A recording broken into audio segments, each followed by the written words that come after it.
Bismillahirrahmanirrahim. Assalamualaikum warahmatullahi wabarakatuh. Halo teman-teman, apa kabarnya teman-teman pada hari ini? Pada semester baru ini, saya harap teman-teman akan lebih termotivasi. Semester baru semoga membawa semangat baru, sehingga membuat teman-teman lebih semangat dalam belajar. Hari ini saya akan membawakan mata kuliah teori graf pada pertemuan pertama. Karena video ini adalah video untuk pertemuan pertama, maka teman-teman akan saya berikan tentang materi pengantar teori graf. Beberapa dari teman-teman mungkin sudah ada yang paham, sedikit banyak tahu tentang apa itu teori graf, dan juga mungkin teman-teman yang mengambil mata kuliah matematika diskrit, sedikit banyak sudah belajar ya tentang beberapa bagian materi dari teori graf. Nah, teman-teman, teori graf itu sendiri merupakan cabang dari matematika diskrit. Matematika sendiri memiliki banyak cabang ilmu gitu ya. Misalnya ada statistika gitu ya, ada kalkulus, ada aljabar, ada geometri itu dan lain sebagainya. Nah, matematika diskrit adalah salah satu bagian dari matematika yang mempelajari tentang objek-objek yang diskrit gitu ya.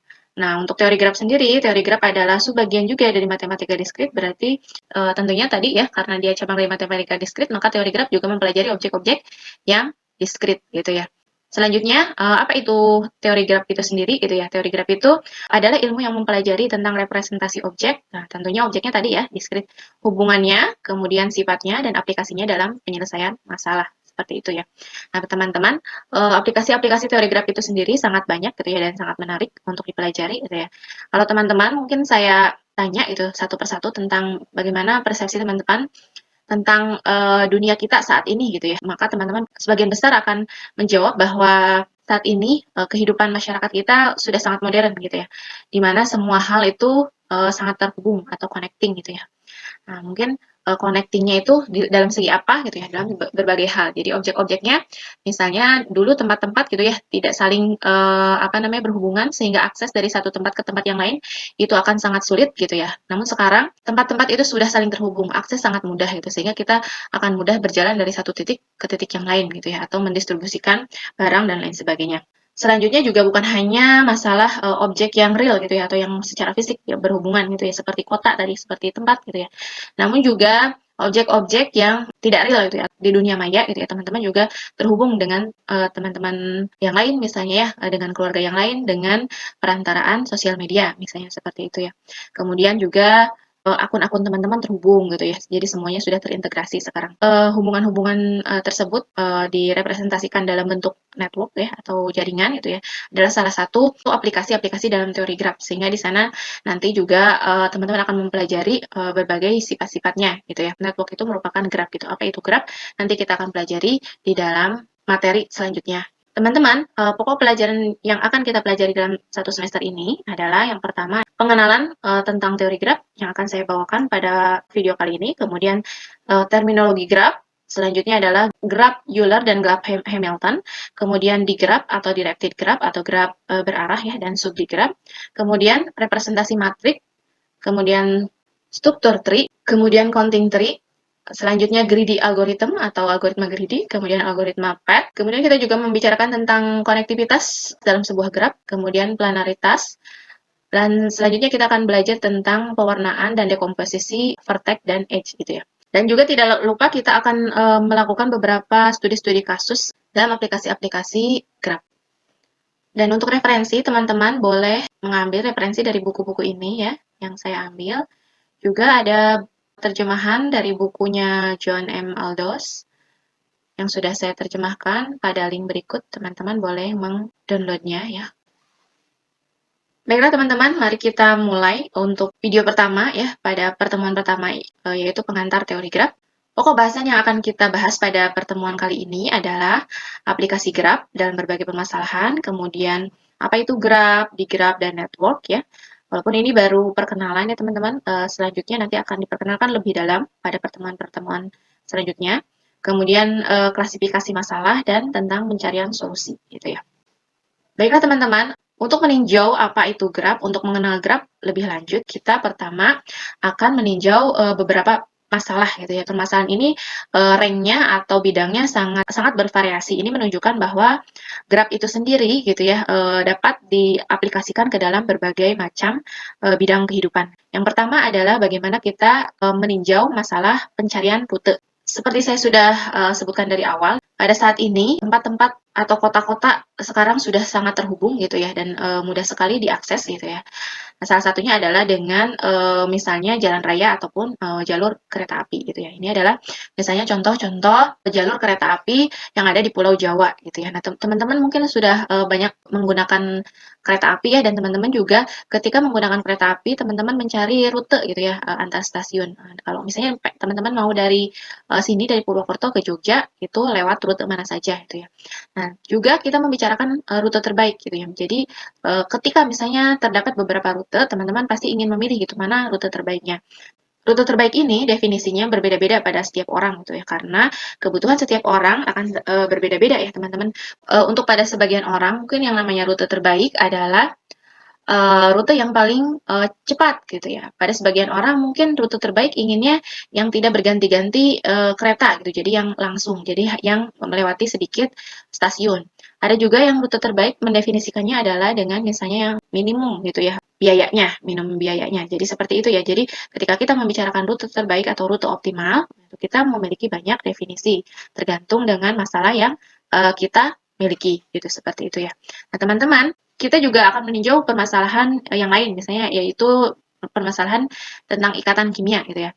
Nah, teman-teman, kalau teman-teman sudah pernah belajar ikatan kimia di SMA gitu ya atau di SMK gitu ya, maka teman-teman akan tahu bahwa molekul-molekul atom gitu ya itu saling berhubungan gitu dengan posisi tertentu gitu ya. Misalnya kita mempunyai realnya gitu ya metana itu seperti ini gitu ya. Namun kita bisa merepresentasikan ikatan-ikatan kimia tersebut ke dalam struktur seperti ini gitu ya. Sehingga kita bisa melihat, kita bisa dapat melihat strukturnya dengan mudah gitu ya bahwa di sini oh ternyata metana itu ada atom C di tengah dan kemudian dia berhubungan dengan 4 atom hidrogen gitu ya. Demikian juga dengan struktur-struktur alkana yang lain seperti itu ya. Nah, teman-teman, masalah selanjutnya adalah masalah utilitas atau bagaimana rumah-rumah dihubungkan dengan kebutuhan-kebutuhannya gitu ya. Jadi bagaimana kalau misalnya di luar negeri teman-teman tahu ya bahwa yang namanya kebutuhan-kebutuhan seperti gas, air, listrik gitu ya, salurannya itu mereka pakai pakai galian gitu di bawah sehingga akan sangat diperhatikan sekali bagaimana apakah gas, air, dan listrik ini salurannya itu harus lewat mana gitu ya agar kemudian tidak terjadi suatu yang tidak diinginkan karena gas, air, dan listrik ini salurannya tidak boleh saling berpotongan sehingga bagaimana kemudian kita mencari cara agar saluran-saluran tersebut dapat dihubungkan dengan rumah-rumah tanpa saling berpotongan. Nah, teman-teman, dari tiga masalah itu, gitu ya, saya akan menarik benang merah, gitu ya, tentang Grab. Tadi kita melihat bahwa ada permasalahan stasiun yang dihubungkan dengan jalur kereta api, kemudian ada permasalahan atom ya, yang dihubungkan dengan ikatan-ikatan kimia, gitu ya. Kemudian ada rumah yang kemudian dihubungkan dengan kebutuhan-kebutuhannya. Kalau kita lihat, gitu ya, dan kita tarik garis merahnya, ternyata kita mempelajari tentang sebuah objek dan hubungannya. Jadi stasiun dihubungkan dengan jalur kereta api. Kemudian atom-atom gitu. Objeknya atom dihubungkan dengan atom lagi gitu ya. Kemudian rumah dihubungkan dengan kebutuhan-kebutuhannya. Nah, teman-teman, ketika kita tadi ya mempunyai permasalahan dan kemudian misalnya kita representasikan objeknya menjadi sebuah titik, objek-objeknya menjadi sebuah titik dan hubungan antar objeknya menjadi garis gitu ya. Maka kita untuk masalah utilitas gitu ya akan mendapatkan gambar seperti ini ya, di mana gas, air gitu, listrik, sumber gas, sumber air dan sumber listrik representasikan dengan titik rumah-rumah ya pengguna dari kebutuhan tadi direpresentasikan dengan ABC misalnya ya dan kemudian kita tarik garis gitu ya antara kebutuhan-kebutuhan tersebut dengan rumah-rumah tersebut gitu ya. Maka kita sudah membuat sebuah graf dalam permasalahan pada dunia nyata seperti itu ya di mana objeknya kita representasikan dengan titik dan hubungannya kita representasikan dengan garis seperti itu. Sehingga kita sampai ke sebuah definisi tentang graf gitu ya. Bahwa graf itu adalah diagram yang memuat titik-titik yang dihubungkan dengan garis di mana setiap garis menghubungkan tepat dua titik gitu ya. Jadi titiknya disebut, ada yang menyebut titik, ada yang menyebut vertex gitu ya, node atau point. Teman-teman tidak perlu bingung dengan istilah-istilahnya karena mungkin referensi yang dibaca berbeda, mungkin teman-teman akan menemukan istilah yang berbeda gitu. Tapi ini sama ya, menggunakan istilah titik, vertex, node, dan point itu sama saja gitu. Demikian juga ketika garis kita definisikan sebagai sisi, seperti itu tidak apa-apa ya. Jadi graf adalah diagram yang memuat titik-titik gitu ya, titik-titik yang dihubungkan dengan garis, di mana setiap garis menghubungkan tepat dua titik. Kenapa garis harus menghubungkan tepat dua titik gitu ya? Karena garisnya itu adalah hubungan gitu ya. Karena satu objek dia berhubungan dengan objek yang lain. Nah, teman-teman juga nanti akan belajar tentang graf bipartit gitu ya, di mana adalah graf yang membagi dua himpunan gitu ya, di mana sisinya itu menghubungkan antar dua titik pada himpunan yang berbeda gitu ya. Misalnya yang tadi masalah utilitas. Kalau kita lihat ya di sini masalah utilitas, kita bisa melihat ya bahwa gas, air, dan listrik itu sebuah himpunan pemberi apa namanya kebutuhannya ya, dan ABC itu adalah himpunan-himpunan rumah misalnya, sehingga rumah dan rumah tidak saling dihubungkan gitu ya, karena satu rumah tidak boleh mengambil air dari rumah yang lain misalnya seperti itu ya. Dan gas, air, dan listrik juga tidak saling berhubungan seperti itu, sehingga kita bisa membaginya menjadi dua kelompok, yaitu kelompok A yaitu gas, air, dan listrik, dan kelompok B yaitu rumah-rumah A, B, C gitu ya. Sehingga hubungan yang terjadi adalah hubungan antara rumah-rumah dengan kebutuhan gitu ya. Tidak boleh dari A ke B, tidak boleh juga dari gas ke air, seperti itu ya. Nah, itu nanti teman-teman akan pelajari lagi dalam materi selanjutnya gitu ya. Nah, teman-teman boleh berlatih ya. Coba teman-teman misalnya pasti suka sepak bola ya, atau pertandingan-pertandingan yang lain. Dan pertandingan sepak bola tentunya ada jadwal atau ada jadwal pertandingan. Satu tim melawan tim yang lain. Nah, teman-teman coba buat sebuah graf di mana objeknya adalah tim gitu ya, dan satu objek berhubungan dengan objek lain jika kemudian ada jadwal tim yang satu, tim yang A itu melawan tim yang B. Nah, teman-teman graf juga bisa teman-teman ambil dalam hubungan sosial. Misalnya sebuah hubungan pertemanan gitu ya, hubungan diplomasi misalnya dalam sebuah negara, atau hubungan yang lain-lainnya dalam hubungan sosial gitu ya. Nah, teman-teman, Grab juga bisa diaplikasikan di dalam game ya. Misalnya salah satunya adalah kita mencari rute pada labirin gitu ya. Teman-teman boleh berhentikan video ini dan coba cari teman-teman ya jalur dari A gitu ya. Ketika teman-teman dari A keluar sampai L gitu ya. Kemana saja teman-teman harus jalan gitu ya. Ke titik apa saja teman-teman harus jalan gitu. Sehingga kemudian teman-teman sampai keluar ke titik L gitu. Maka teman-teman akan merepresentasikan titik-titik di sini gitu ya, tempat-tempat di sini saling berhubungan jika ia dapat dicapai pada titik tersebut. Misalnya teman-teman ya di sini ada A, A ini misalnya saling berhubungan dengan B misalnya, karena bisa dari A bisa sampai ke B, maka A nanti dihubungkan dengan B. Kemudian dari B bisa kemana saja misalnya, oh dari B bisa ke C dan bisa ke D misalnya, sehingga B-nya nanti dihubungkan dengan C dan D dan seterusnya itu. Sehingga teman-teman nanti untuk mencari jalan keluar dari A ke L, maka teman-teman harus mencari jalur sehingga nanti teman-teman mendapatkan sebuah jalur dari titik A ke titik L seperti itu.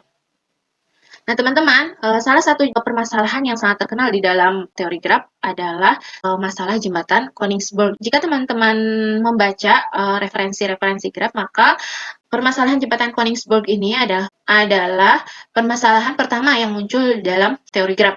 Jadi teman-teman pada zaman dahulu kala di Prusia Jerman gitu ya, terdapat sebuah wilayah di mana wilayah tersebut dikelilingi oleh sungai gitu ya teman-teman, sehingga wilayah tersebut diberi jembatan-jembatan. Orang-orang di sana suka berjalan-jalan gitu ya, mengintari tempat tersebut atau pulau tersebut gitu ya, melewati jembatan tersebut.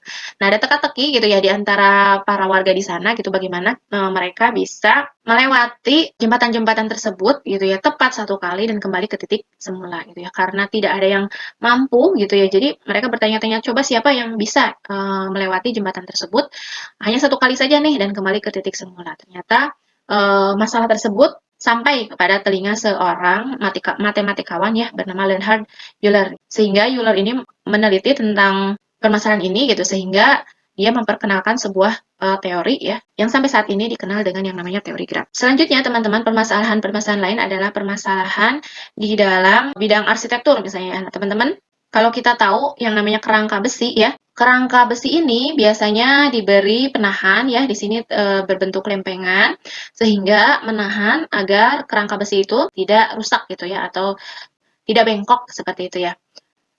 Nah, ketika kita misalnya menyimpan kerangka penahannya di sini ya, dan di sini, maka kerangka besi ini masih bisa bengkok gitu ya. Jadi bengkoknya tipenya seperti ini. Jadi yang bawah yang bisa bengkok gitu ya. Nah, teman-teman juga kalau misalnya kita ambil penahannya di sini dan di sini, nah ini juga masih bisa bengkok ternyata ini ya. Jadi tipe bengkoknya seperti ini.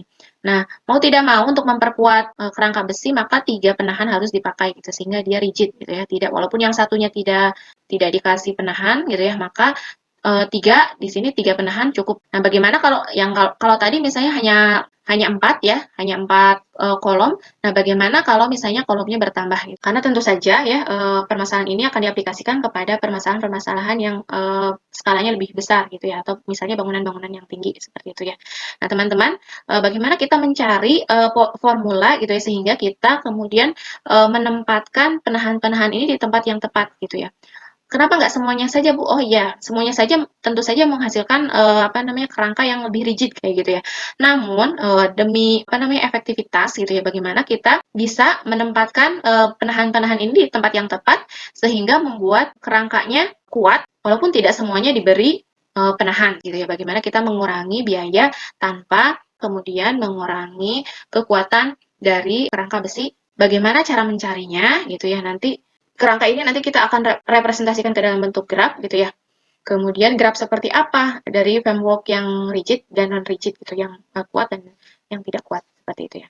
Nah, teman-teman juga nanti di dalam graf akan belajar tentang namanya graf berbobot gitu ya, graf berbobot. Nah, apa itu graf berbobot? Graf berbobot itu adalah graf yang memiliki nilai pada setiap sisinya gitu ya. Nah, teman-teman, bobot di dalam sebuah graf itu juga macam-macam gitu ya. Sesuai dengan masalah yang kita pelajari gitu ya. Misalnya di sini ada banyak kota gitu ya yang dihubungkan dengan kota yang lain gitu ya. Maka uh, apa namanya bobot yang mungkin pada graf tersebut misalnya adalah jaraknya gitu ya, jarak antar kota atau misalnya waktu tempuh gitu ya. Karena kadang-kadang jarak yang pendek membutuhkan waktu tempuh yang lebih banyak. Misalnya kenapa?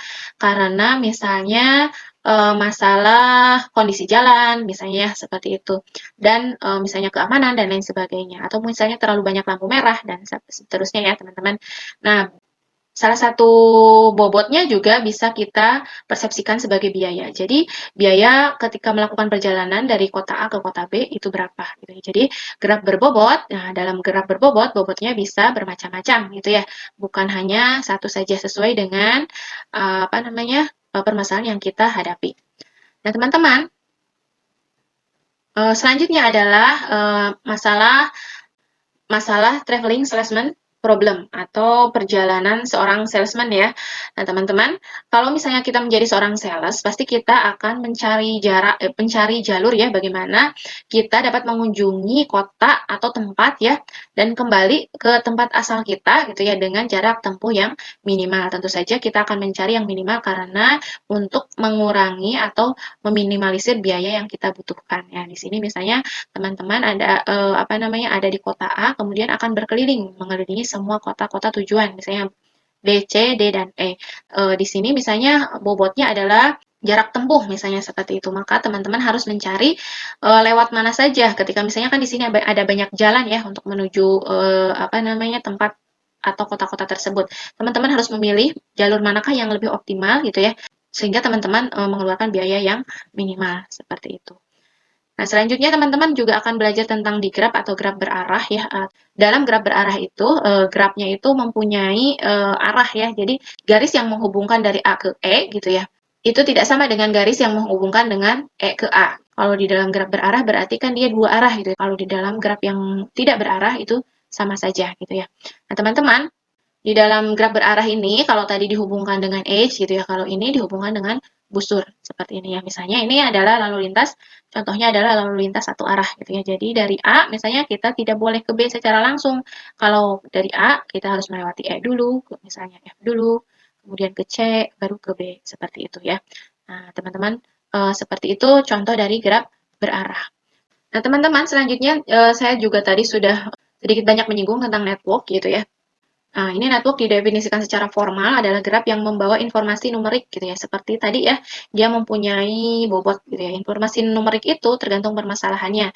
Misalnya tadi jaringan kereta api, jaringan komunikasi, jaringan televisi gitu ya. Ini juga contoh pada jaringan pipa gitu ya. Nilai busur Nilai numeriknya adalah misalnya nilai busurnya itu dapat berkorespondensi dengan kapasitas pipanya. Jadi dari S, dia bisa ngalirin air misalnya ke B itu kapasitasnya cuma 6 gitu ya. Tapi kalau ke C dia kapasitasnya 14, seperti itu ya. Nah, teman-teman, selanjutnya kita maju ke yang namanya pemodelan graf. Nah, teman-teman, ini adalah salah satu hal yang penting gitu ya di dalam pembelajaran kita dalam teori graf gitu ya. Jadi, sebelum kita kemudian menyelesaikan masalah di dalam teori graf, maka kita perlu memodelkan dulu permasalahan di dalam dunia nyata ke dalam sebuah graf gitu ya.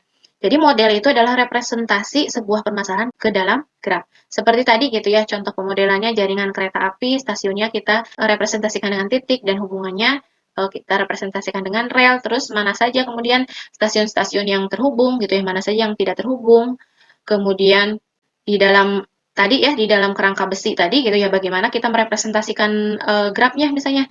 Nah, di dalam kerangka besi tadi ternyata kita merepresentasikan titiknya itu dengan kolom dan baris pada setiap kerangkanya gitu, dan hubungannya itu apa? Hubungannya itu kalau setiap kerangkanya itu dikasih penahan, maka dia dikasih garis gitu antar kolom dan baris tersebut. Misalnya kalau yang dikasih kerangkanya itu adalah baris pertama kolom kedua gitu ya, maka titik pertama dan titik kedua dihubungkan. Nah, selanjutnya teman-teman, setelah kita mengetahui ketika kita sudah bisa merepresentasikan masalah dalam sebuah graf gitu ya, kita mungkin bisa mengidentifikasi masalahnya itu apa sih gitu ya. Di dalam graf ini ada beberapa macam jenis permasalahan gitu ya. Yang pertama adalah masalah eksistensi atau keberadaan gitu ya.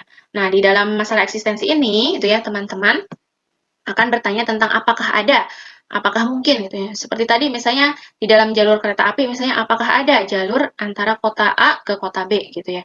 Apakah mungkin kita mau dari kota A menuju kota B melewati kota C? Teman-teman, berarti kalau ditanya apakah ada, apakah mungkin, berarti jawabannya adalah ada atau tidak ada, seperti itu ya. Nah, pertanyaan seperti ini jawabannya memerlukan konsep gitu ya. Seperti itu. Yang kedua adalah masalah konstruksi gitu ya. Untuk masalah konstruksi ini, pertanyaannya adalah, kalau tadi misalnya ada atau tidak ada, kalau ini pertanyaannya adalah kalau ada gitu ya, bagaimana kita membangunnya. Seperti tadi misalnya ada jalur kereta api gitu ya, apakah ada jalur dari Purwokerto ke Jogja? Oh ada. Nah, seperti apa jalurnya? Nah, ini adalah namanya masalah konstruksi. Jadi teman-teman kalau mau tahu seperti apa sih jalur yang bisa kita lewati dari Purwokerto ke Jogja, maka itu namanya masalah konstruksi gitu ya. Selanjutnya adalah masalah enumerasi. Nah, masalah enumerasi atau masalah jumlah ya, teman-teman. Maka pertanyaan yang ada adalah berapa banyak, dapatkah solusi-solusi tersebut didaftar. Jadi seperti tadi misalnya dari kota A ke kota B gitu ya, dari misalnya Jogja ke Jakarta gitu ya, ada berapa banyak jalur gitu ya. Terus kalau misalnya ada banyak, silahkan didaftar solusinya. Misalnya tadi ya dari Jogja ke kota mana, ke kota mana, ke kota mana, lalu nyampe ke Jakarta gitu ya. Nah, ternyata bukan hanya satu jalur aja nih. Jalur kedua apa? Kemudian didaftar. Untuk selanjutnya adalah masalah optimasi gitu ya. Untuk masalah optimasi ini gitu, tadi kita misalnya sudah tahu ya bahwa banyak solusi yang dapat kita temukan gitu. Nah, dari solusi-solusi tersebut kita dapat memilih mana solusi yang terbaik. Nah, ini adalah masalah optimasi atau mana solusi yang optimal gitu ya. Sekali lagi tadi yang namanya optimal itu bisa berbeda-beda sesuai dengan masalah apa yang kita miliki. Misalnya tadi ya, apakah optimal itu adalah optimal dalam segi biaya, misalnya optimal dalam segi jalur, atau optimal dalam segi kenyamanan dan lain sebagainya, seperti itu ya. Nah, untuk memecahkan masalah yang kompleks gitu ya, teman-teman memerlukan algoritma penyelesaian masalah. Dan teman-teman saya kira sudah paham ya apa itu algoritma gitu ya, bahwa algoritma itu adalah prosedur atau langkah-langkah sistematik gitu ya, sistemik atau sistematis yang terdiri dari yang pertama ada deskripsi data masukan yang sesuai gitu ya.